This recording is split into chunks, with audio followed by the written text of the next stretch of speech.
ಹಾಲು ಉಕ್ಕದ ಹಾಗೆ ನಮ್ಮ ಮನೇಲಿ ಸುಖ ಶಾಂತಿ ಸಮೃದ್ಧಿಯಾಗಿ ಉಕ್ಕುತ್ತಾ ಇರಲಿ. ಖಂಡಿತ ಅಮ್ಮ.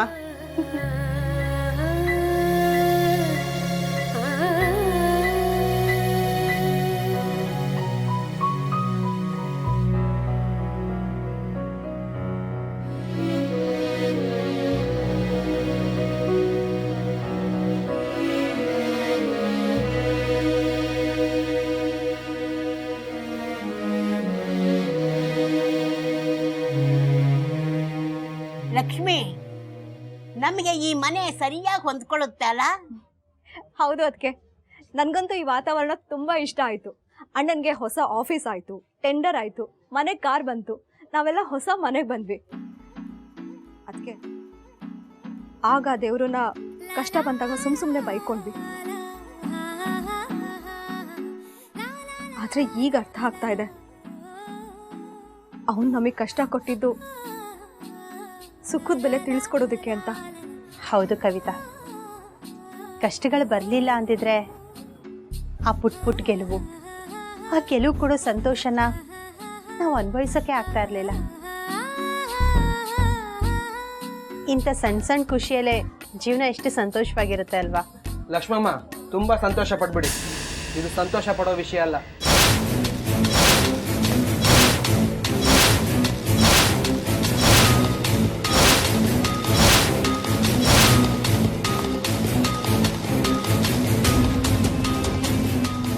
ಯಾಕಳಿ ಎಂದಿರೆ, ಏನಾಯ್ತು? ಆರ್ಡರ್ ಲಿಸ್ಟ್ ಚೆಕ್ ಮಾಡಿದೆ. ಕಳೆದ ತಿಂಗಳಿಗಿಂತ ಈ ತಿಂಗಳು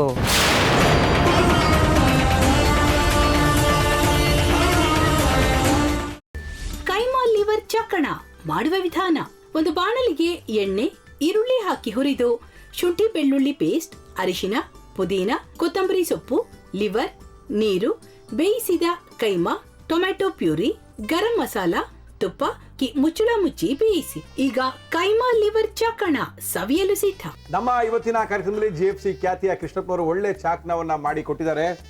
ಹೆಂಗಿದೆ ಅಂತ ಎಲ್ಲ ಹೇಳಕ್ಕಾಗಲ್ಲ, ನೀವು ಮಾಡ್ಕೊಂಡ್ರೆ.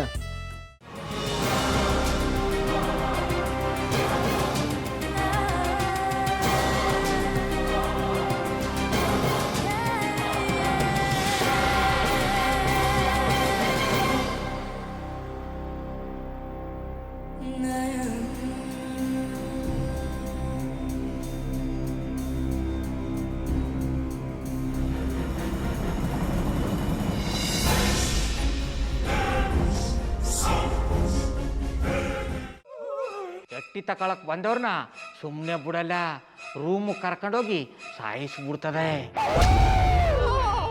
ರೂಮಿಗೆ ಕರ್ಕೊಂಡೋಗಿ ಯಾಕೆ ಸಾಯಿಸ್ತಾಳೆ? ಯಾಕಂದ್ರೆ ಅದು ಅವಳು ಪ್ರಿಯಕರನ್ ಸಾಯಿಸಿದ ಜಾಗ, ಅದಕ್ಕೆ ಅಲ್ಲಿಗೆ ಕರ್ಕೊಂಡೋಗಿ ಸಾಯಿಸ್ಬಿಡ್ತದೆ. ಈ ಮನೇಲಿ ದೆವ್ವ ಇದೆ ಅಂತ ಭಾಸ್ಕರ್ ಅವ್ರು ನನ್ಗೆ ಹೇಳೇ ಇಲ್ಲ. ಅವ್ರ ಹಟ್ಟಿಲಿ ವಾಸ ಆಗಿದ್ರ ತಾನೆ ಹೇಳಕ. ಹಟ್ಟಿಲಿ ವಾಸ ಆಗಿರೋರ್ನ ಯಾನು ಮಾಡಲ್ಲ, ಆದ್ರೆ ಹಟ್ಟಿ ತಕೊಳಕ್ ಬಂದವ್ರನ್ನ ಅದು ಸುಮ್ಮನೆ ಬಿಡಲ್ಲ ಬಿಡಲ್ಲ ಬಿಡಲ್ಲ. ಇದನ್ನೆಲ್ಲ ಹೇಳ್ತಿದ್ಯಲ್ಲ, ನೀ ಯಾರು? ನಾನು ಹಟ್ಟಿ ವಾಚ್ಮ್ಯಾನು. ನಾನು ಅರ್ಜೆಂಟಾಗಿ ರಾಮನಗರ ಹೋಗ್ಬೇಕು. ನೀನು ವೆಹಿಕಲ್ ಕಳಿಸ್ತೀಯಾ? ಅಷ್ಟೇ ತಾನೆ. ಎಷ್ಟು ಗಂಟೆಗೆ ಅಂತ ಹೇಳಿ ಕಳಿಸ್ತೀರಿ? ಮೊನ್ನೆ ಯಾರೊಬ್ರನ್ನ ಕಳಿಸಿದ್ಯಲ್ಲ, ಅವನೇ ಕಳಿಸು, ಚೆನ್ನಾಗಿ ಓಡಿಸ್ತಾನ ಅವನು. ಮೊನ್ನೆನಾ? ಹಾ, ಶಿವು ಇರಬೇಕು. ಹಾ, ಅವನೇ. ಅಯ್ಯೋ, ಅವ್ನು ನಿನ್ನೆಯಿಂದ ಕೆಲಸಕ್ಕೆ ಬಂದಿಲ್ಲ. ಫೋನ್ ಮಾಡಿದ್ರೆ ರಿಸೀವ್ ಮಾಡ್ತಿಲ್ಲ.